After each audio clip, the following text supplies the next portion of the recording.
Bien, bonsoir. Merci à chaque d'être présent ce soir pour cette conférence de Thibaut Hulin sur donc le titre formé à la culture numérique, une opportunité pour les bibliothèques. Donc après un doctorat de philo-dépardologie à l'université de Provence, pour l'épistémologie des savoir-faire. Donc l'analyse de l'activité humaine, si je ne m'abuse. Vous avez fait 3 post-doctorats, sciences de l'information et de la communication, sur les traces numériques à l'INSA de Lyon, sur le web de l'université de Franche-Comté et l'enseignement de l'écriture numérique à l'UTC de Compiègne. Vous avez eu un poste de maître de conférence à l'UT de Béziers où vous avez enseigné la communication orale et vous avez animé un séminaire sur l'identité. Et depuis 2013, vous êtes également maître de conférence à l'Université de Bourgogne. Vous appartenez au laboratoire Siméos Communication Organisatoire, un laboratoire en sciences de la communication qui travaille plus largement sur la communication scientifique, culturelle, organisationnelle, et où vous travaillez notamment sur l'éducation aux médias et l'usage de l'écriture numérique. Du coup, vous allez intervenir par rapport à tout ça, c'est se permettre d'inclure la formation à la culture et aux usages du numérique. Je laisse la parole. Merci. Plus besoin de me présenter. Je vais passer tout de suivant. Je rajouterai juste que je suis donc de l'équipe 3S qui donc travaille dans le numérique. Je m'appuie aussi sur l'expérience suivante, actuellement porteur d'un MOOC, donc Open Online Courses, et donc ce sont des cours en ligne massifs sur la culture numérique qui s'appelle Digital Writing et qui va sortir au mois de mai prochain, vers le 15 mai, sur la plateforme EMA, donc qui est une plateforme européenne. On va trouver des MOOC de différents pays d'Europe. L'Université de Bourgogne est partenaire. Par ailleurs, aussi travaillé sur le projet Arbradoc, dont vous avez peut-être parlé, à la bibliothèque universitaire de Paris 8. Et donc j'ai réédition à la culture numérique, à côté d'un centre de formation documentaire. Donc ça, c'est une expérience intéressante sur la formation à distance et la formation à la culture numérique. Et puis j'ai réutilisé ces contenus de formation dans différentes situations, en cours, sur des interventions auprès de publics variés, de tout âge, et dernièrement en Afrique, au Cameroun. Et puis enfin, j'ai été aussi responsable avant ces postdocs d'une petite bibliothèque de salariés à Barrage dans le Var. Alors, en introduction, je voudrais m'interroger avec vous sur le rôle des acteurs dans les bibliothèques. Et tout d'abord, je remarque que si je suis ici, c'est justement demande comment est-ce que les bibliothèques peuvent jouer un rôle de formation aussi auprès des usagers. En tout cas, c'est un parti pris en faisant intervenir ici. Un parti pris qui va pas forcément de soi et que je vais avec vous. Donc tout d'abord, est-ce que c'est la recherche de diffuser des compétences, de transmettre des savoir-faire, et en particulier donc des savoir-faire numériques? Ou bien est-ce qu'on est plus sur une approche de type accès à l'autonomie et avoir la possibilité d'accéder à de l'information? Donc comment est-ce que, en somme, d'abord pourquoi est-ce qu'on devrait former à la culture numérique? Est-ce que c'est possible finalement de former à la culture numérique? Et ensuite, comment le faire? Vous comprendrez que comme je pose la question ainsi, je vais considérer que oui, c'est possible de former l'acquis. Donc le plan de mon intervention est fait ainsi. Donc tout d'abord, pourquoi former à la culture numérique? Donc c'est le point que je vais aborder maintenant. Comment? Et donc là, je m'appuierai sur les expériences que je vous ai citées, donc notamment le projet Arbre. En revenant à la question de l'écriture numérique, qu'est-ce que c'est finalement que ces notions dont on parle, culture numérique, écriture numérique, et comment ensuite on peut mettre en œuvre ce type de formation, c'est particulière que j'ai. Et ensuite revenir aussi sur la question de la formation et de la médiation. Donc tout d'abord, pourquoi former à la culture numérique? Tout d'abord, on peut remarquer que dans la société actuelle, il y a une grande en de l'outillage numérique. C'est un peu que notre vie professionnelle, de plus en plus d'usage d'outils numériques. Vraiment, la question était quels outils numériques vais-je pouvoir dans ma situation de travail? Aujourd'hui, elle est plutôt de savoir, je vais renouveler mon outillage numérique. Donc cet outillage évolue Il n'est pas plus content du 95 former les d'autres jours dans la demande sociale, un certain nombre de pièges numériques, ce que j'appelle numériques, auxquels on est tous confrontés. Donc notamment, apparemment vous avez eu une conférence là-dessus sur la sérendipité, trouver de l'information dans nos recherches. Alors il y a une forme d'insure et puis il y a aussi une forme de désavantage puisque l'initiale qu'on avait prévu. La procrastination, par exemple, qui est le thé au lendemain, ce qu'on avait prévu de faire aujourd'hui, et qui est très lié avec la question de la sérendipité, puisque le fait d'avoir un accès à Internet va nous détourner dans ce monde aussi. Ensuite, l'infobiologie, qui est une notion connue aussi par vous à l'ENSIB, qui consiste à une trop grande masse d'informations. Comment est-ce qu'elles vont pouvoir être gérées et comment est-ce qu'on va cette masse d'informations, les informations qui sont pertinentes pour notre activité professionnelle. Ensuite, il y a tout le problème de l'espionnage et des guerres de l'information qui est crucial. Donc récemment de plus en plus informatique, contre la société civile, et puis des systèmes de surveillance organisés, de récupération des traces numériques, ne serait-ce que quand vous faites une recherche sur Google et la voiture qu'elle vient d'acheter, et puis vous vous retrouvez après pour cette voiture dans votre 5 minutes après. Donc ça c'est ce que j'ai vu hier. En somme, en dernier piège numérique que je citerai, c'est ces fortes mobilités des espaces numériques qui fait que justement on pense à avoir acquis un certain nombre de compétences, être à l'aise et à se retrouver avec une autre nouvelle. On va changer la mise à jour, on va peut-être trouver notre système, puis à nouveau on va se retrouver avec des savoirs, de compétences, etc. de maîtrise de ces outils. Le piège fait que il y a une forte demande sociale et que on a de dépasser, disons, une approche de type la logique procédurale, les recettes de cuisine qui nous disent pas finalement comment faire un bon plat. Suivre un certain nombre d'étapes. Alors pour ouvrir un fichier, on va aller dans fichier, ouvrir, etc. Quand les interfaces changent, ça marche plus. Donc est-ce qu'il faut qu'on recommande la formation ? On n'a pas toujours le temps de se former, même si la formation se développe.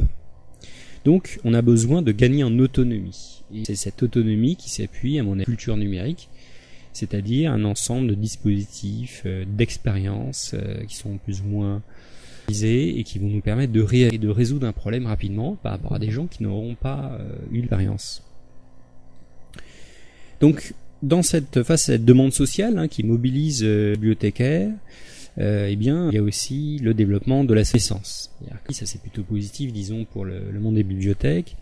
Le savoir reste quand même une valeur et au-delà du problème des ressources humaines, c'est-à-dire une personne qui a un certain nombre de connaissances, de compétences, lui de par ses connaissances plus-value pour entreprise efficace sur le marché concurrentiel. Alors face à cette société et face à cette demande, il y a des réponses institutionnelles et donc des institutions internationales comme l'UNESCO ou l'Union européenne, programme important pour former les gens à la culture numérique. On appelle par exemple la littératie numérique et qui consiste donc à maîtriser, avoir un ensemble de compétences de base, qui veut maîtriser, d'être à l'aise sur les, notamment donc dans le cadre le programme de l'UN, il existe un des piliers créés à la littératie numérique, au développement de la littératie numérique. L'UNESCO, de son côté aussi, a développé un programme qui s'appelle Programme pour tous, le PIP, et notamment a produit cette charte sur la conservation du patrimoine numérique. Ça, c'est l'idée. Il faut aussi maîtriser un certain nombre d'usages. L'usage aussi doit pouvoir être patrimoine. C'est-à-dire que la question de la mémoire de ces usages est posée. Et c'est un vrai enjeu. Autant on a des mémoires informatiques très importantes, autant on craint de perdre énormément de données. C'est que quelquefois sur des sites internet qui ont une dizaine d'années, ça devient difficile de les aider. Ils existent et même si on en a besoin. Alors en France, on a aussi depuis quelques années un mouvement très fort sur la forme numérique. Par exemple en 2013, le rapport du Conseil national du numérique voulait faire le socle d'une société inclusive. Donc la recommandation numéro 2, vraiment l'accès à ces ressources. Internet, on ne peut pas effectivement développer cette question. Donc là, il y a quelque chose qui a France récemment, puisque jusqu'à présent, on était sur un développement de matériel, par exemple les espaces numériques, et aujourd'hui, on est vraiment sur la question des informations. Et tout ça interroge évidemment le monde des bibliothèques. Au niveau des bibliothèques, justement, il existe des, vous les connaissez sans doute, vous les connaissez, qui visent à développer la question dans les bibliothèques. Par exemple, le manifeste UNESCO sur la bibliothèque, l'auto-formation que l'enseignement conventionnel à tous les niveaux. Vous voyez ici qu'on parle plutôt d'auto-formation que de formation à cette époque-là.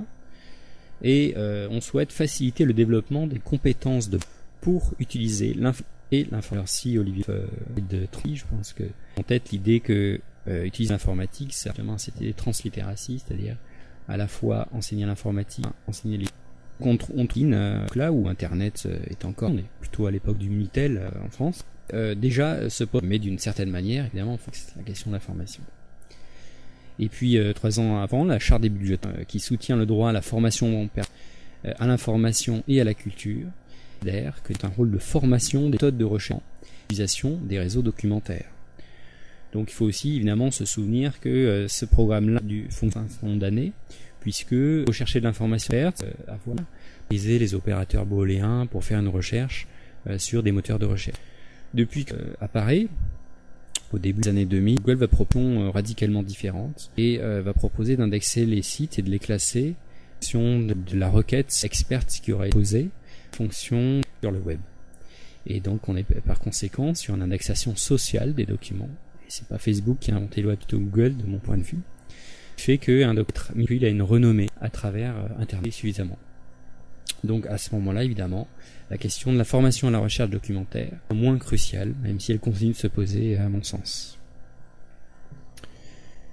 Les faces en outre au développement du numérique, c'est pas une nouveauté, mais il se rappelait que ce contexte de développement numérique par les bibliothèques, quel que soit leur fonctionnement, les médiathèques, les bibliothèques universitaires, et en termes de ressources documentaires en ligne, qui évidemment se pose aussi évidemment le problème du coût de l'entretien de ces services. Des usagers, eh bien les usagers eux aussi évoluent, ils se culture numérique. Sûr, il est évident que les usagers possèdent une culture, voire des cultures numériques, et que ces cultures, de façon informelle, où elles ne font pas l'objet en forme à la base. Et la question évidemment se pose, est-ce qu'il faut laisser les usagers notamment utiliser, se former au numérique grâce à Facebook, à Amazon, grâce à Google, etc. D'autant cette société du numérique monte évidemment en puissance du numérique, ce qu'on pourrait appeler les lettrés du numérique, et qui font de tâches, qui sont donc tout à fait formés, ce sont les informaticiens, et donc des gens qui aussi des environnements qui évoluent. Donc sur un jeu d'interaction entre des usagers qui évoluent dans leurs connaissances et qui font de la répercussion les interfaces. C'est Google, Facebook par exemple. Eh bien, elles évoluent aussi en fonction des usagers. Et quand vous devenez à l'aise avec ces interfaces, eh bien, parce que vous devenez plus à l'aise. Dans cette société numérique que le savoir n'est plus dispensé essentiellement par les institutions publiques, notamment les universités, monopole de la formation. Ça c'est que beaucoup de groupes privés, par exemple aujourd'hui, et de notre côté, eh bien, il faut qu'on fasse évoluer la manière dont on enseigne, dont on construit le savoir, et tenir compte du fait que les étudiants se forment par eux-mêmes de multiples moyens, pas qu'en allant en bibliothèque, mais aussi en accédant au web. Et c'est clair qu'on a inventé, par exemple. Alors c'est d'ailleurs. D'autre part, les bibliothèques donc n'ont pas le monopole du coup de la conservation du. Donc c'est cette société du numérique dans laquelle, les bibliothèques ne pas faire l'impasse du numérique et elles vont être actrices de cette société.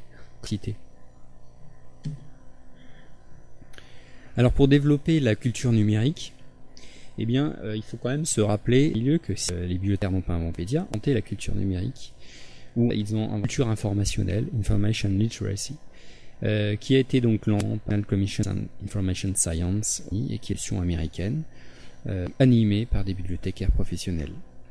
Et donc la préoccupation de la formation à la culture informationnelle, elle vient aussi des bibliothèques. Et ici, de permettre aux usagers de maîtriser les outils qui leur sont procédés plus facilement à l'information. Donc, de mon point de vue, il n'y a pas nécessairement une rupture entre la culture numérique et la culture, on va appeler traditionnelle. la culture du papier. Et c'est un point sur lequel je voudrais insister, parce que ça n'est pas évident, tout simplement parce qu'on voit, moi, en tant qu'enseignant par exemple dans un IUT, je vois aussi des étudiants qui ont beaucoup de mal à prendre un livre et qui sont beaucoup plus à l'aise avec Internet. Et donc je trouve que c'est intéressant d'essayer de leur rappeler, ou en tout cas s'expliquer qu'il y a tout ce que Internet doit à la culture et le fait qu'elle est toujours enracinée. Donc c'est pour ça que je voudrais la notion d'écriture numérique. Pourquoi l'écriture ? Eh bien parce que quand on parle de culture numérique, on n'est pas seulement sur une vision d'acquisition de connaissances, comme on pourrait mettre ces connaissances dans un placard, notre tech, auquel on va pouvoir placer des livres qui emmagasinaient de la connaissance. Pour moi, la connaissance n'est pas exactement dans un placard à livres, elle est dans les interactions qui font vivre en lisant. Donc la culture numérique va être aussi production. Ça va être de la production, ça va être de l'écriture. Alors c'est intéressant pour ça de se rappeler que parce qu'il faut aussi rappeler les personnes Internet sont des très grands lecteurs, nécessairement que des gamers, non. Donc ceux qui lisent et qui écrivent sur des écrans doivent beaucoup à cette histoire de l'écriture. Et si par exemple avec les travaux de l'histoire de l'écriture, eh bien à l'origine où apparaît l'écriture, mais avant, c'est entre moins 50 000 et moins 30 000 avant JC, on voit apparaître les écritures sur les grottes. Donc dans cette image, par exemple, vous voyez un graphisme qui a été fait sur une grotte qui date de moins 30 000 et dans lequel on trouve deux types de symboles, à la fois des logogrammes, les logogrammes qui sont des symboles abstraits, et vous voyez avec cette spirale ou cette série de cercles là, on retrouve aussi des pictogrammes qui représentent donc au plan de la nature. Vraiment, il n'y a pas de cercle parfait dans la nature comme celui-ci qui est représenté. On est donc face à une figure géométrique abstraite, donc sur un personnage avec une tête, des bras, un corps, etc. On n'est plus de présentation naturelle et non gramme. Eh bien, on retrouve à l'origine l'écriture, donc non pas de l'alphabet, et on a tendance à assimiler l'écriture à l'alphabet, mais à l'origine, on voit bien, et c'est ce que Christin, que les signes des graphiques. Et ce qu'on retrouve dans l'écriture numérique, c'est précisément l'ensemble de ces gestes. On a l'histoire courte finalement, l'histoire humaine, utiliser et son texte pour ce texte contexte dans un manuscrit. La manière présentée, prendre des par exemple, etc. Tout ce texte va prendre forme, la manière dont il est présenté, il va dans ce parti. Et trouve cet écran d'ordinateur, ce basique dans nos écrans, on va trouver des icônes qui retrouvent cette fonction soit de pictogramme, soit de type lorsqu'elle est abstraite. De bazar sémiotique, mais par exemple, on est sous dans un traitement texte qui représente une disquette. Et évidemment, on n'utilise absolument plus de disquette aujourd'hui, donc il n'y a pas entre utiliser une disquette enregistrée. Mais que c'est resté, effectivement, il y a un certain nombre de conventions conservées qui font que l'écriture numérique aujourd'hui dépend de l'histoire. Par exemple, qu'une personne qui est en train de effectivement des symboles, créer son doigt, donc appelle effectivement des écrans tactiles, elle est face à un écran tactile, et on retrouve les gestes écrivés dans les.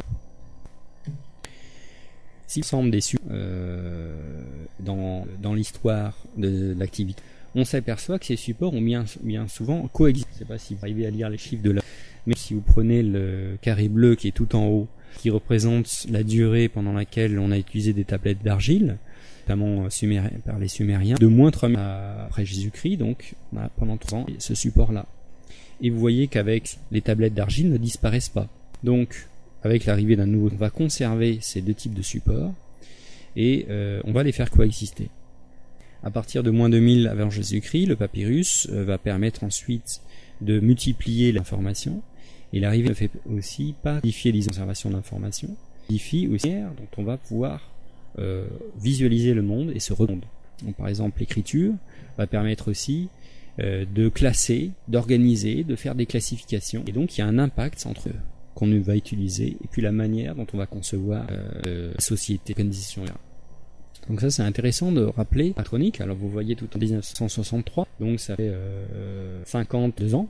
Donc vous voyez que c'est très courte. Et donc on en a effectivement l'histoire on s'appelle l'argile, le papyrus, le papier coexistent plutôt.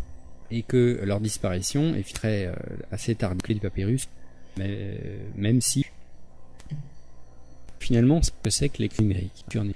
Bien tout d'abord, on remarque que ces supports modifient, comme je vous le disais, en rapport avec quand on écrit en même temps. Pas donc d'un côté un support de l'information et d'un autre côté intellectuel de l'information.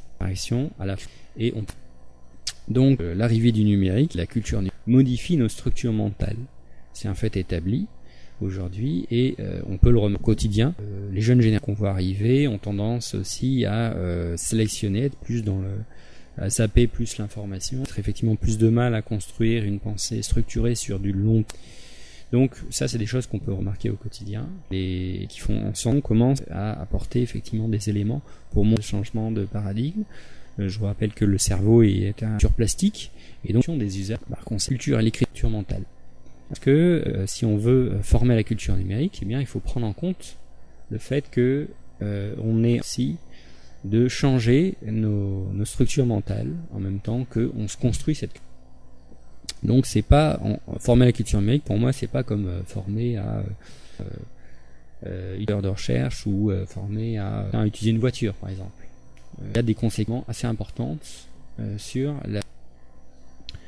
Ensuite, on peut remarquer ces discours que SOG, etc. Eh bien, dans le son, ils sont aussi de pouvoir, des lieux de et de la même façon de raconter des choses. Donc, si vous voulez stimuler vos amis, vous voulez stimuler la campagne, vous avez plutôt intérêt à produire positif et entraîner un retour. Ça, c'est pas vrai, par exemple, sur un journal d'actualité où c'est au contraire l'information sensationnelle, exceptionnelle et en général qui va être plutôt négative, c'est-à-dire par exemple un fait divers, qui va stimuler le retour.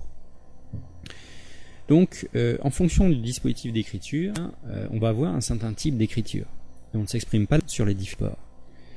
Alors, ce qui est dans la notion de Foucault, lui, c'est de montrer ça. C'est un dispositif, c'est seulement d'ailleurs un support numérique, mais c'est aussi du non-dit. C'est aussi des interactions sociales. C'est un ensemble de contextes, de normes, qui fait que dispositif d'écriture. Facebook, vous avez aussi une société qui est cotée en bourse, qui a un certain nombre de ratios, etc. Et c'est pas une image qui s'affiche. Ces dispositifs d'écriture, enfin, ce sont des dispositifs qui sont malléables, qui évoluent, parce que quand même où nous les utilisons, puisque nous sommes tracés quand on utilise ces systèmes-là, et donc ils vont évoluer selon des usages. D'autre part, la culture a un espace participation. Donc là, par exemple, les politologues aujourd'hui s'intéressent beaucoup à la question de savoir où peut renouveler la démocratie participative. Des études qui sont sur les fins. Donc ça, c'est que la culture numérique, c'est pas que des savoirs, actions. C'est aussi donc des participations à des projets, etc. Et le héros, c'est ça. C'est des commentaires qui sont des blogs, c'est des échanges.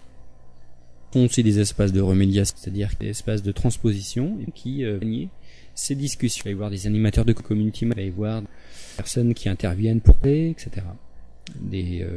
Ça peut être des médiateurs aussi culturels, des médiateurs sociaux. Enfin, c'est aussi du bricolage. La culture numérique, c'est pas seulement des connaissances bien, c'est évidemment et la pensée humaine fonctionne beaucoup. On le sait grosso modo. Comment est-ce que dernière question, le fait que cette écriture nécessite qu'on discontinue, c'est-à-dire sous forme de traces, sur un dispositif, c'est un ensemble et un souvenir associé qu'on a un bas basique. Numérique produisent une nouvelle économie, évidemment, c'est l'économie sur Internet, c'est celle qui fait que c'est cher. J'ai vu quelqu'un qui a décidé de vendre sa vie sur un attiré à peu près. Et donc il a vendu l'ensemble de ses profils à une société qui peut acheter vos différents réseaux sociaux et en extraire des infos. Peut-être qu'avec le temps, ça risque de. Donc ça, c'est possible, effectivement, saisir l'activité humaine à passe. Et ces traces elles-mêmes, eh bien, elles s'inscrivent aussi dans l'histoire humaine. Et par exemple, un blog, il raconte aussi la vie des personnes. Même un blog de cuisine, il est ponctué d'anecdotes, etc. L'utilisation numérique, c'est la réappropriation. Alors, quelles sont les causes pour la formation en bibliothèque ? Eh bien, on remarquera que je remarque que Former à la culture, en somme, c'est un moyen de favoriser l'accès à l'information. Donc la bibliothèque, que si on formait à temps et genre le cas, le lieu, eh bien c'est parce que on les utilise à un maximum d'informations et qu'ils puissent travers à leur fournir. C'est vrai que finalement on est dans cette même logique, c'est l'accès à l'information. On est donc dans cette mission classique qui avait été avancée par la charte des bibliothèques. D'autre part, c'est mettre en relation les personnes et les ressources. Ça, finalement, c'est quelque chose qu'on savait faire, mettre en lien des personnes avec des documentaires, mais aussi mettre en lien avec des personnes. L'action communautaire, eh bien, elle va nourrir aussi ces missions. Favoriser les interactions sociales sur des acquis. Alors l'idée, c'est que si on veut développer la culture numérique, eh bien, ça veut dire qu'il faut surtout éviter d'être uniquement sur l'usage. C'est-à-dire que il ne s'agit pas de revenir à une logique selon laquelle il faut savoir ouvrir un document dans Word en faisant un fichier ouvrir, mais il s'agit effectivement de se faire en sorte qu'une personne puisse, en utilisant un nouveau logiciel, trouver la solution pour ouvrir son fichier. Et donc, par conséquent, c'est un peu la vie amateur à la culture, parce que pas formé par exemple formé à Word et OpenOffice Writer. Ça, c'est une idée que je propose personnellement, c'est-à-dire que pour développer la culture numérique et sortir d'une logique de type usage, de type procédure, eh bien, ça peut être intéressant de comparer, par exemple, des interfaces et les personnes à faire le bon choix dans ces interfaces en fonction de leurs besoins, de leur activité. Voilà donc voilà une piste sur laquelle on peut travailler pour développer la culture numérique. Et d'autre part, pour favoriser l'accès à ces informations, à être à l'aise sur ces dispositifs qui sont complexes, faits de force aussi de pouvoir, de formels, de dits et de non-dits. Il développer l'esprit critique d'utilisateurs qui vont pouvoir juger de ce que vaut ces interfaces, ces logiciels, considérer leurs limites, etc. Et donc sortir en somme d'une logique, disons techno, où la nouveauté serait forcément une valeur. Développer la ça veut dire aussi l'autonomie des usages. Donc voilà, il faut viser quand on forme à la culture numérique, de sorte que l'usager débrouillé avec l'interface. Donc cette notion est intéressante parce que comment est-ce que ces enjeux utilisent fournir des messages positifs. Ça c'est genre utiliser Facebook. Que si vous voulez créer une unité, eh bien et puis il va falloir de la stratégie de comment est-ce qu'elle va pouvoir évoluer et me noter différemment. Alors qu'est-ce que c'est cette notion de réflexivité ? Je m'attarde un petit peu parce que je trouve qu'il est assez intéressant. Vous verrez qu'il est assez riche et même il est assez déterminant l'approche de la question de la culture numérique. La réflexivité sont les études de Michel qui ont commencé dans les années 70 et sur lesquelles il travaille encore aujourd'hui, qui est un psychologue américain. C'est prendre du recul sur l'expérience et développer le contrôle de soi, et c'est un facteur de réussite assez important. Alors j'en profite du coup pour vous montrer une petite vidéo qui est le test du chamallow. Il y a accès à internet sur ce disque.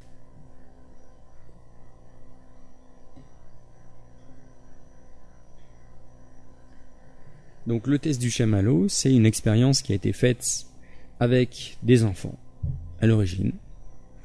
Alors si vous ne savez pas ce que c'est que le chamallow, il y en a qui ne savent pas ce que c'est que le chamallow. Alors, qui savent, d'autres moins. Eh bien un chamallow, c'est la guimauve. C'est donc le marshmallow en anglais. Oui, vous connaissez quand même. Et moi, ça fait partie de votre culture. Et donc ils ont fait un test. Je ne sais pas s'il y a du son. Dans lesquels ils vont mettre un enfant dans une pièce tout seul face à un chamallow. Et donc, cet enfant va devoir quelques minutes jusqu'à ce que la personne qui l'a accompagné dans cette pièce revienne. L'enfant n'a pas mangé pendant ces quelques minutes, il va avoir droit à un deuxième chamallow. Si par contre il a mangé le premier chamallow, il n'aura pas un deuxième chamallow. Donc voilà ce que ça va donner.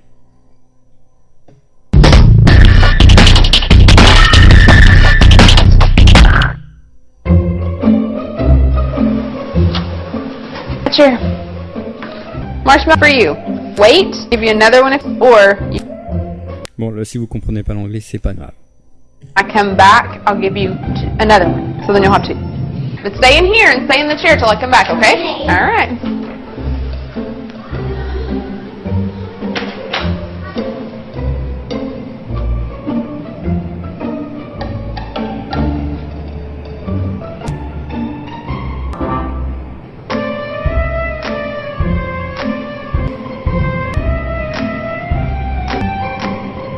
I'm gonna go do something and then I'll come back.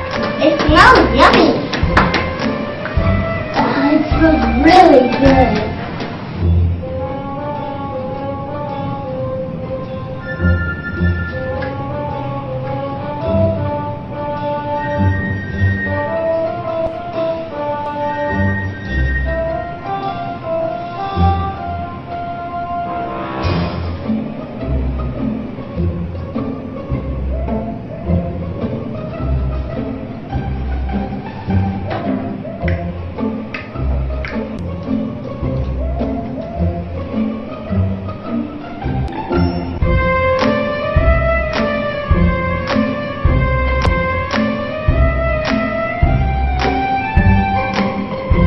It's up to you. You can have it now.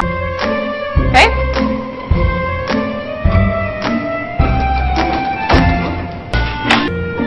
I'll be back.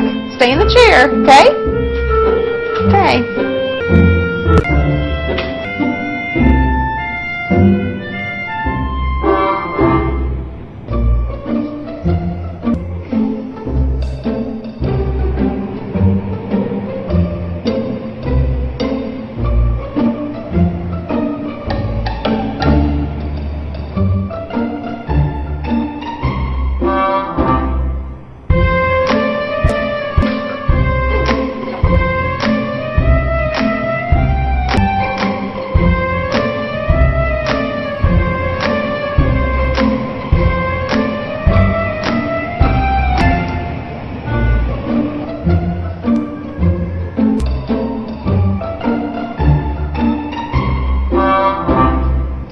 Alright, leave and then I'll either eat it right now or you can wait. Either way, okay?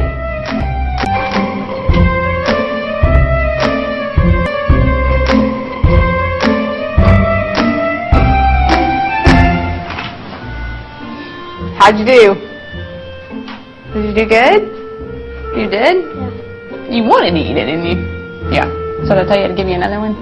Okay, now you can have both. You need them.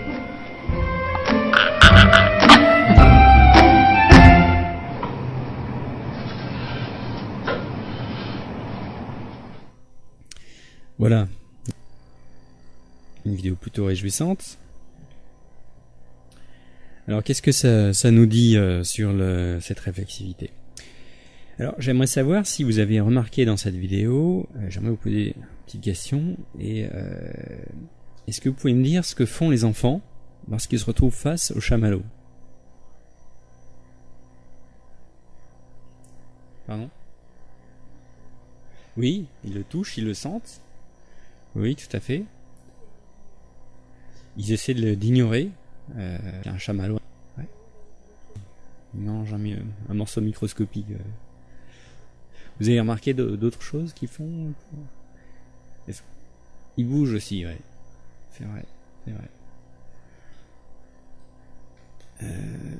Pourquoi ils font ça? Qu'est-ce que ça leur a... Qu'est-ce que ça...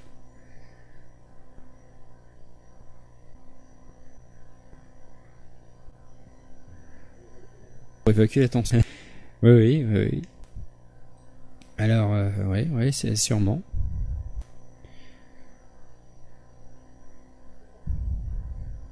Pour faire passer les... Ils tiennent 5 minutes quand même, c'est très long. Pour un chamallow. Je comprends, j'aurais tenu. Alors effectivement, ils mettent en place une espèce de stratégie qui va leur permettre de distraire. Et vont réussir à résister en essayant de jouer, de chanter, de taper du pied, de s'intéresser à quelque chose qui est par terre. Voilà. Ils vont mettre en place un certain nombre de stratégies pour se concentrer. C'est ça le paradoxe chez c'est que pour se concentrer, pour atteindre leur objectif, il faut qu'ils se distraient. Les psychologues ont remarqué la capacité à se contrôler des enfants, elle provenait justement à ces stratégies-là. Et s'ils n'arrivaient pas à se distraire, s'ils n'arrivaient pas à évacuer l'attention, à être organisés différemment, eh bien ils mangeaient le chamallow. Ils ne pouvaient pas s'en empêcher. Et c'est intéressant, c'est de voir les enfants qui réussissent finalement à ne pas manger le chamallow, c'est pas des enfants qui ont été de réussite exceptionnels par rapport à d'autres. C'est des enfants qui mettent en place des stratégies. Donc, pour qu'ils puissent mettre en place ces stratégies, eh bien, ça veut dire qu'ils se connaissent. Qu'ils connaissent leurs limites. Qu'ils sont gourmands, qu'ils ont envie de manger le chamallow, et donc, ils vont mettre leur attention sur d'autres choses de façon active. Et c'est ça le principe de la réussite. Michel a montré que ce contrôle de soi, il était dû à une connaissance des limites. Et donc, c'est pas des enfants, c'est des enfants, tout simplement. Et il a ensuite laissé corréler ça aussi avec les réussites scolaires. Et ils ont montré aussi que les enfants qui arrivaient réussissaient le mieux à l'école. Et ça, c'est aussi un fait social, je pense, aux États-Unis. Ils ont enfin montré qu'il y a une relation entre la réussite scolaire, le contrôle de soi et la réussite économique des parents. Et quand les enfants de parents riches réussissaient à thésauriser, disons, un peu plus que les enfants de parents pauvres, mangeaient aussitôt ce qu'on leur donnait, parce que forcément toujours ce qu'on... C'est intéressant, c'est en fait à quel point ce contrôle de soi peut déterminer la position sociale ensuite. Un concept qui est assez intéressant parce qu'il montre à quel point, pour quelque chose finalement qui peut sembler saisir, à quel point il peut avoir de la répercussion sur la vie des personnes. Et donc, en ce qui concerne la culture numérique, c'est ça qui est intéressant aussi, c'est que quand on interroge le support, on interroge le numérique, eh bien on va interroger sa propre activité numérique. Et c'est ce qui se passe avec les blogs. Les blogs, c'est essayer de raconter différents aspects, que ce soit que ce soit un projet de maison, que ce soit élever les enfants, va raconter sa vie et en même temps, du coup, ça va permettre de mieux l'organiser, de réfléchir et donc, c'est dans la culture numérique, former la culture numérique, eh bien, je pars là. Ça passe à prendre conscience de la manière dont l'activité d'écriture va se faire, se construire.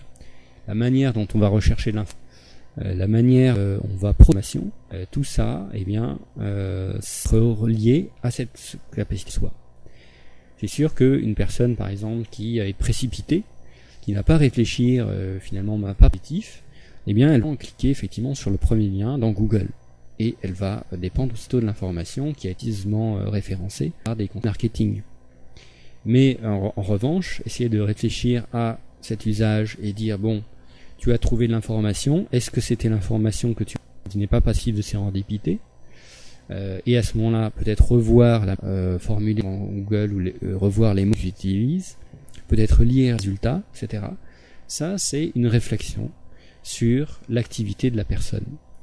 Et donc, former la culture numérique, ça passe aussi fortement là, et là c'est vraiment un point stratégique, en fait, pour aider à utiliser ces outils.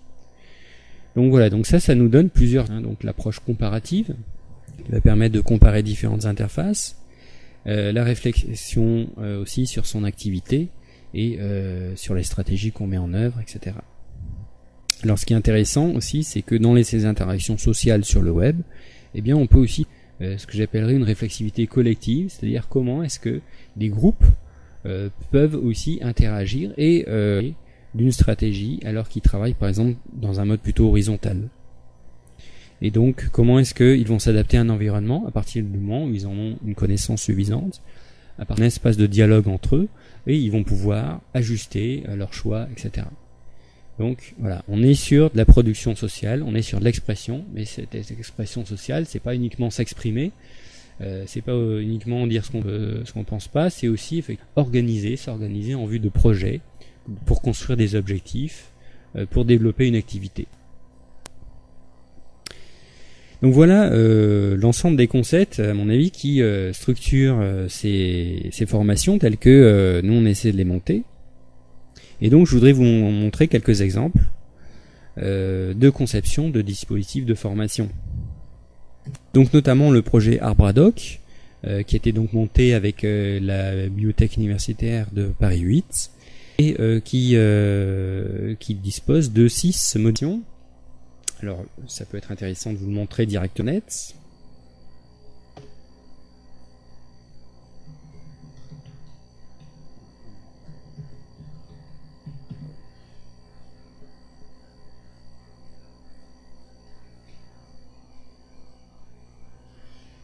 Donc Arbradoc est un projet qui a été construit avec des bibliothèques documentalistes, et donc on trouve, disons, public, c'est-à-dire de formation à la recherche documentaire, en somme, utiliser un certain nombre d'outils, comme c'est destiné aux étudiants, mais il y a aussi des outils de gestion des références bibliographiques, des choses comme ça. Tout ce qui va être ce qu'on va appeler le parcours fléché, donc déterminer en fait un projet pour la recherche d'informations, définir le sujet, la problématique, la recherche, etc. Donc approche classique sur la formation à la recherche d'informations. Le parcours libre qui va consister à chercher des documents, donc par exemple des images, eh bien on va trouver une source pour ça. On veut réaliser donc un travail universitaire, puisque là il s'agit d'une bibliothèque universitaire. À ce moment-là, on va apprendre à faire une revue de presse ou une fiche de lecture, etc. La culture numérique. Donc là, un ensemble de formations de variques comme Zotero, tout ce qui est folksonomie et gestion des fils RSS. Alors oui, ça date un petit peu puisque Google Reader n'existe plus aujourd'hui comme service.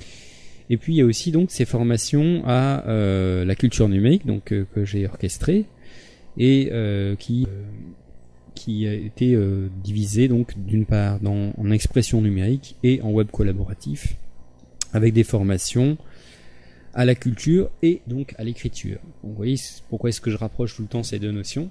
C'est parce que pour se former, eh bien il faut interagir avec le numérique.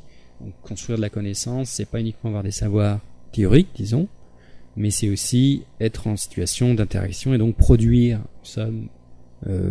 donc écrire. Écrire dans ce sens, non pas écrire du texte, mais ça peut être aussi produire des formes, etc. Donc au sens large de l'écriture en revenant à ses origines. Donc dans la première catégorie, vous trouvez des formations à utiliser mettre en place un diaporama, faire une présentation à oral, créer une carte de type par exemple une carte mentale, ou bien faire des schémas, soigner la mise en forme et les feuilles de style.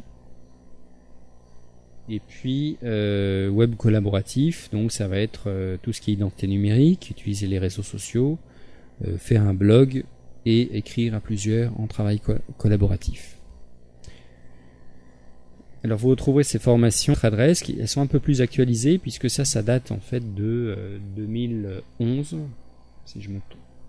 Donc vous trouverez ces formations sur mon blog personnel, mais je pense qu'on peut donner on peut donner ces adresses, ces URL sur les sites dans lesquels vous retrouverez le support de la conférence d'aujourd'hui. Donc, sur mon site personnel, thibaut.hulin.free.fr/Précip. Donc ça, c'était le projet lorsque j'étais à l'Université technologique de Compiègne en tant que postdoctorant. Précip, PRECIP, _FOAD, formation ouverte à distance. Et là, vous retrouverez donc ces différentes formations un peu plus actualisées. Donc par exemple, je sais pas, si vous prenez blog, voilà, je clique dessus, et donc elle date de 2015. Donc elles ont été faites avec le logiciel Scénari, Opal. Et on va suivre donc un ensemble l'ensemble de la formation de façon linéaire ici, avec plusieurs sections durant la formation. Donc vous voyez que l'objectif de la formation de blog, ça va être de se former à l'écriture dans un blog, prendre conscience de la nécessité de soigner son textuel et savoir analyser la communication hyper dans les blogs. Donc on va trouver ensuite ici à gauche sur cet écran, donc vous allez voir donc cette partie-là, c'est le cours. Et puis il y a avec dessous le pinceau et la clé à molette, vous allez trouver un certain nombre de questions qui vont être posées à l'utilisateur pendant son parcours, pendant le cours qui va le suivre. Un glossaire des termes importants, une bibliographie, donc des petits outils pour compléter le cours. Donc ça, ce sont des... Alors actuellement, ce site web, il est en évolution, et avec quelques étudiants, on est en train de refaire un outil dans lequel vous pourrez télécharger en fait ces supports et les faire évoluer aussi si vous le souhaitez, puisqu'ils sont sous licence Creative Commons. Et donc, on a décidé de ne prendre que la section 1 dans le cadre d'une intervention. Et donc, ce sera tout à fait possible. Donc je reviendrai par la suite sur ces modules de formation. Donc, ils ont été réorganisés récemment sous deux groupes. Le premier, ça va être rédaction numérique, tout ce qui est lié à la rédaction. Donc, on est plutôt sur du texte. Écriture collaborative, ça c'est un point très important pour le monde d'aujourd'hui. Et les entreprises, par exemple, sont très conscientes que, et ainsi que les organisations en général, publiques, privées, qu'on a besoin de travailler en groupe par projet, qu'on a besoin d'échanger, de partager des documents, qu'on a besoin de rédiger des documents à plusieurs. Donc c'est la formation écriture collaborative. Oui, ça peut aussi vous permettre d'identifier finalement des priorités sur des actions de formation. Ensuite, l'écriture hypertextuelle dans les blogs. Donc cette fois, vous voyez qu'on va passer sur un dispositif un petit peu plus large où on va écrire sur Internet. Et enfin, on va écrire sur les réseaux sociaux. Donc avec tous les risques qu'on peut prendre. Mais voilà. Donc ça c'est, vous voyez donc il y a une formation évolutive en somme. Le deuxième groupe, ça va être tout ce qui est lié aux enrichissements multimédia. Donc est-ce qu'on va faire une présentation comme celle que je fais actuellement avec des slides, etc. Telle qu'elle peut être diffusée sur Internet, telle qu'elle peut être lors d'une conférence, d'échange, de discussion, etc. Les cartes et les schémas, et puis écriture multimédia, enrichissement graphique et vidéo. Donc on retrouve dans Abradoc effectivement le dispositif que je vous ai montré, avec donc des images qui peuvent montrer. Donc là vous voyez que c'est la formation l'écriture collaborative dans laquelle on va travailler sur un logiciel qui s'appelle Etherpad et qui va permettre de rédiger un document à plusieurs en temps réel. Par exemple prendre des notes pendant une réunion ou bien faire une traduction à plusieurs, etc. Ces formations sont structurées toujours de la même manière, c'est-à-dire en 5 parties. Donc là, vous voyez 1, 2, 3, 4, 5. Ici, 1, 2, 3, 4, 5 sur la formation en bloc. Alors, ces 5 sont structurés de la façon suivante. Donc, dans la première, on va découvrir pourquoi, parce qu'il faut bien partir de quelque chose. Il faut donc, lors des formations, effectivement, mettre les gens en pratique. Et donc, on va leur soumettre un logiciel, donc par exemple Etherpad, ou le logiciel WordPress pour la formation au blog. Dans ces formations, j'ai choisi un logiciel libre de façon à ce que tout le monde puisse accéder à ces logiciels. Le logiciel libre, je vous rappelle, est un logiciel qui est gratuit, mais aussi un logiciel dont le code source est ouvert et donc on va pouvoir modifier, ce qui va favoriser l'appropriation. La deuxième partie, c'est donc la comparaison avec un autre logiciel. Donc vous voyez ici, tout de suite, c'est là qu'on passe vraiment à la phase culture numérique. Essayez de ne pas rester dans une phase où on n'est que dans l'usage. Alors il faut bien y partir, donc il y a aussi des approches procédurales. Moi je crois beaucoup de ces deux aspects, à la fois l'aspect procédural et puis l'aspect critique, réflexif, etc.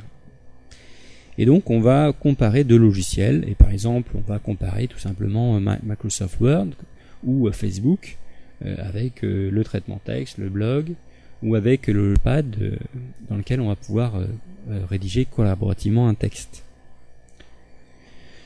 Troisième partie, on va aborder la question des médias eux-mêmes, et on va s'intéresser aux enjeux, aux dispositifs, par exemple à ça. Donc par exemple, quelles sont les sociétés qui vont produire ces logiciels? Ça c'est important pour le benchmarking, Parce que si vous invitez quelqu'un à utiliser un logiciel libre en vous disant il est gratuit donc il va pouvoir l'utiliser, mais si ce logiciel ne fonctionne plus dans quelques mois, eh bien ça aurait été un peu dommage. Donc il faut qu'ils puissent s'intéresser est-ce qu'ils sont animés, etc. Qu'est-ce qu'ils font ça. De même, il va se dire tiens, je vais valoriser mes produits, par exemple pour valoriser mon projet de musique, parce que c'est là que tout. Mais en même temps, ce qu'il a appris, ça. Et est-ce que c'est ça qu'il souhaite ou pas? Donc, on essaie de développer un esprit critique par des dispositifs socio-économiques qui fait vivre aussi. Et donc, ce qui peut aussi, c'est de ça numérique par rapport à ces médias. Par exemple, port numérique, plutôt que de faire une conférence classique ou créer un groupe de discussion. Mais en fonction du projet, il vaut mieux tel ou tel choix. Donc ça, c'est intéressant aussi de réfléchir à ça. Ça évite de voir par exemple des gens qui deviennent anti-PowerPoint parce que à force de faire du PowerPoint, eh bien tout le monde réfléchit. Et puis finalement, quand on prend 4 points, on n'y arrive plus. Caricature un peu, mais effectivement, il y a des mouvements anti-PowerPoint qui se développent dans les organisations à cause de ça. Alors, en quatrième lieu, s'intéresser, disons, vous en tant que bibliothécaires, qui sont bien souvent des gens qui ont une formation littéraire à la base, on va utiliser l'écriture numérique et les arts numériques pour favoriser, pour illustrer des concepts qui auront été abordés, et aussi pour créer une émulation, etc. Et puis pour favoriser la créativité des personnes.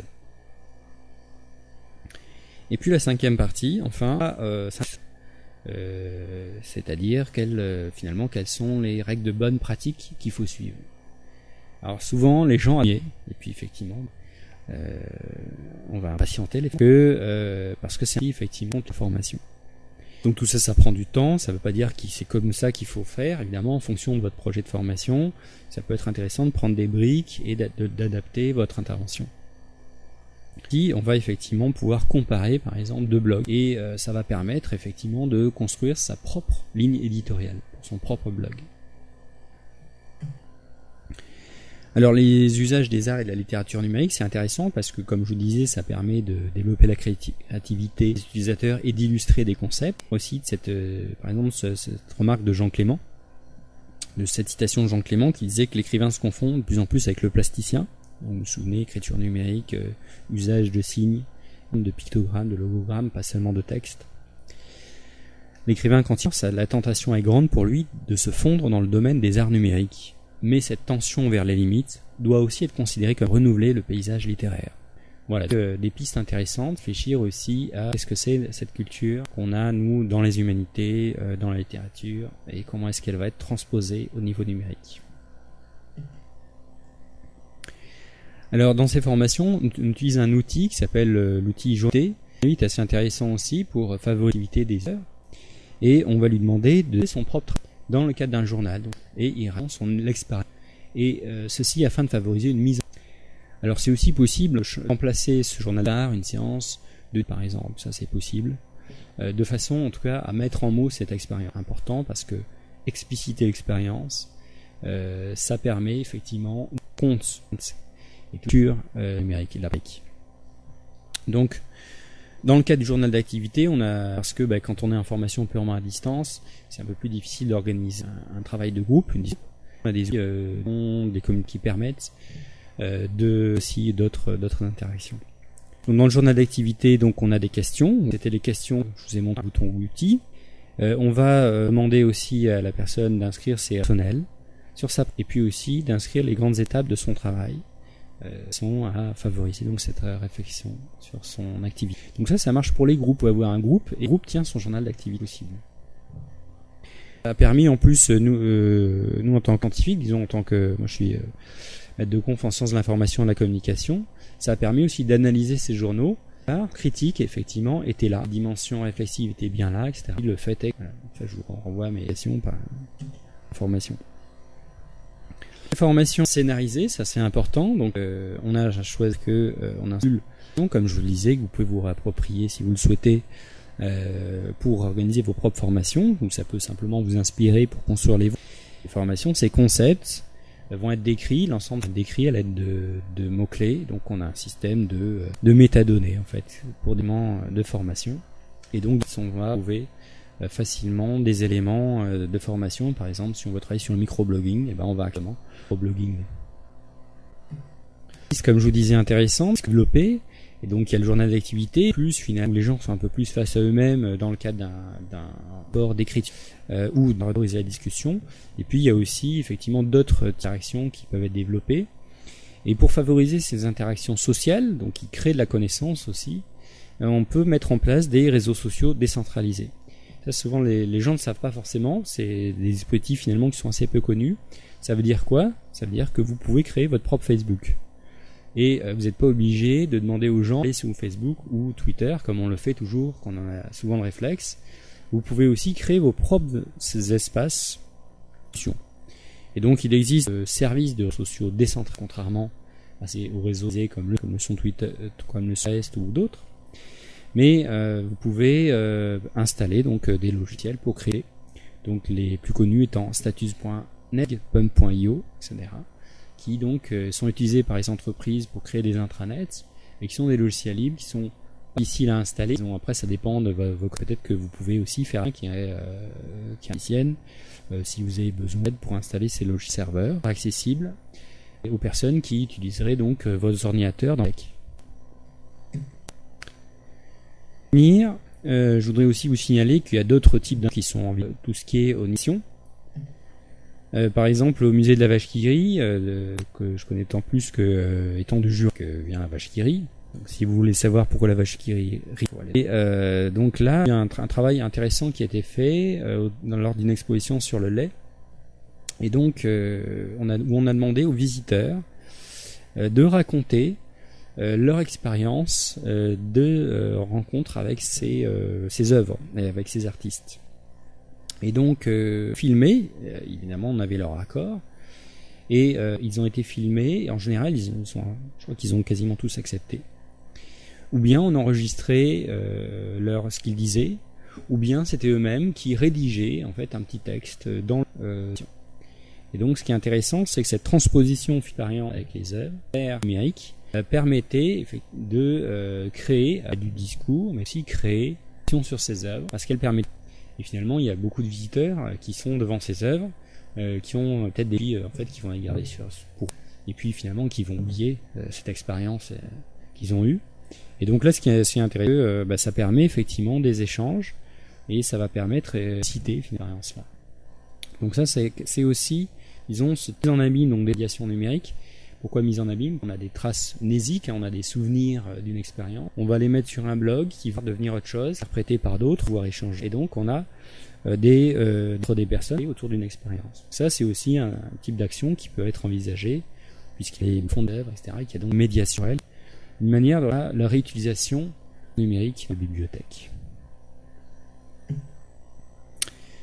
Voilà pour cette intervention. S'il faut retenir les éléments essentiels, je pense, à retenir de cette information, c'est que pour moi, la mission des bibliothèques ou de en fait, tout lieu de formation qui prétend faire de la formation à la culture numérique, c'est effectivement de la culture numérique plutôt que les usages. Donc ça, c'est quelque chose qui est évident parce que, bien sûr, elle porte sur un usage. Formez-moi Microsoft Word, formez-moi à utiliser un compta, etc. Je pense que effectivement là on n'est pas tout à fait dans la culture numérique. C'est pas forcément rendre service aux gens, sauf il y a un bien précis, mais est-ce que c'est vraiment le rôle des bibliothèques de se substituer aux ministres de formation qui sont spécialistes? À mon avis, c'est plutôt si on est justement sur l'accès aux ressources, l'accès à l'information, eh bien c'est d'utiliser ces savoir-faire que les gens ont souvent déjà pour leur ouvrir des portes, pour leur permettre de développer une culture numérique qui est faite de remédiation, qui est faite de participation, qui est faite de bricolage. Et donc, pour autant, bien que ce soit du bricolage, on est effectivement dans une formation, donner forme à cette culture numérique, positions culturelles qui sont construites grâce à Facebook, grâce à Google, grâce à et face à cette culture, disons, spontanée, aussi finalement orientée, c'est bien clair, hein, puisque les dispositifs numériques sont aussi des lieux de pouvoir et de contraintes. Eh bien, c'est intéressant effectivement de favoriser, de donner un peu plus d'outils à l'utilisateur pour qu'il puisse nouvelles informations et rendre toujours d'une interface et du dispositif en général économique qui va avec. Donc pour ça, effectivement, cette mise en forme, eh bien, elle va consister à favoriser une approche transversale, comparative et réfléchie.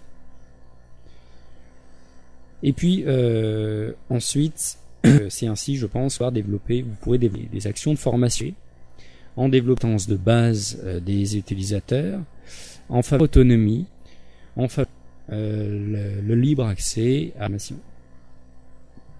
Et une intéressante aussi pour vous, c'est tout ce qui est lié à l'auto-formation et le développement des MOOC, qui est mal parlé depuis 1 an ou 2 avec le développement de l'université numérique, aussi une opportunité d'auto-formation. Accès, c'est reçu dans vos buts. C'est aussi de développer les connaissances. Aussi que c'est des dispositifs de type MOOC qui demandent aussi à être accompagnés, et donc c'est là que la culture numérique, elle peut accompagner aussi les utilisateurs, les aider à s'approprier ces nouveaux dispositifs de formation qui sont en émergence aujourd'hui. Voilà, je vous remercie pour votre écoute.